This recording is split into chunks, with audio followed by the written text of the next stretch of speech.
సులువుగా ఉంటుంది. నిశ్చయమార్గం కాబట్టి ఖచ్చితంగా కన్యసాములు, గట్టిసాములు, గంట గద, ప్రియసాములు, గురుస్వామి మాట మానాలి. ఎల్లుండి స్వామి నాకు బాగా అర్థమైంది. స్వామి వారి దివ్య మనోహర రూపం ఇబ్బంది లేకుండా ఉంటుంది.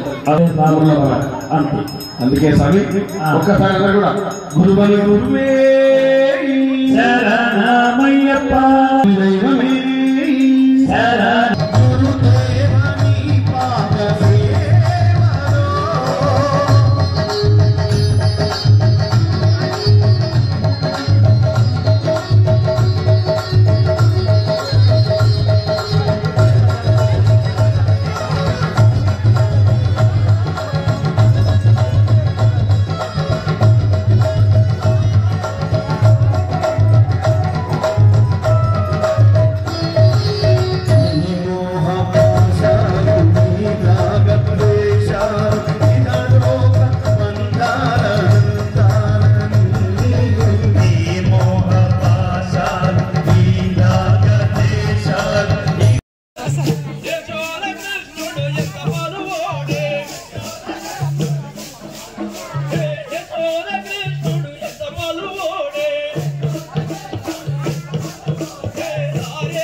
జాజి మొగ్గలాలి వచ్చ వచ్చ అయ్యప్ప జాజి మొగ్గలాలి జాజి మొగ్గలాలి వచ్చ వచ్చ అయ్యప్ప జాజి మొగ్గలాలి జాజి మొగ్గలాలి వచ్చ వచ్చ అయ్యప్ప జాజి మొగ్గలాలి జాజి మొగ్గలాలి వచ్చ వచ్చ అయ్యప్ప జాజి మొగ్గలాలి వచ్చ వచ్చ వచ్చ వచ్చ వచ్చ వచ్చ వచ్చ వచ్చ వచ్చ వచ్చ వచ్చ వచ్చ వచ్చ వచ్చ వచ్చ వచ్చ వచ్చ జాజి మొగ్గలాలి జాజి మొగ్గలాలి వచ్చ వచ్చ అయ్యప్ప జాజి మొగ్గలాలి జాజి మొగ్గలాలి వచ్చ వచ్చ అయ్యప్ప జాజి మొగ్గలాలి